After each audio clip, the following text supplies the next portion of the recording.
BJP కార్యకర్తలకి మరియు శ్రేయోభిలాషులకి అందరికీ కూడా నమస్కారం.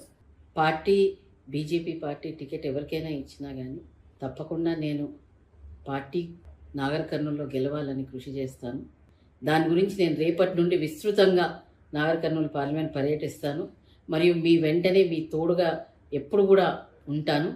మీరు ఏది కూడా తప్పుగా అనుకోవద్దు. మనం అందరం కూడా బీజేపీ కార్యకర్తలము. నిబంధనలతోని నిష్ఠతోని మనం పనిచేసి రాబోయే ఎలక్షన్స్లో నరేంద్ర మోదీ గారిని మళ్ళీ మూడవసారి గెలిపించాలి. దాంట్లో మన నాగర్ కర్నూలు పార్లమెంట్ కూడా ఉండాలి. సో మన అందరం కూడా కలిసి నాగర్ కర్నూలు పార్లమెంట్ని ఏ రకంగా గెలిపించుకోవాలో, మనం ఏ రకంగా ముందుకెళ్ళాలి, జనాల లోపలికి నరేంద్ర మోదీ గారిని తీసుకెళ్ళాలి. సో మీరెవ్వరు కూడా కార్యకర్తలకు అందరికీ కూడా నేను రిక్వెస్ట్ చేస్తున్నా, మనం అందరం కలిసి కష్టపడి ఎట్టి పరిస్థితుల్లో నాగర్ కర్నూలు పార్లమెంట్ గెలిపించుకుందాం. అందరికీ కూడా ధన్యవాదాలు.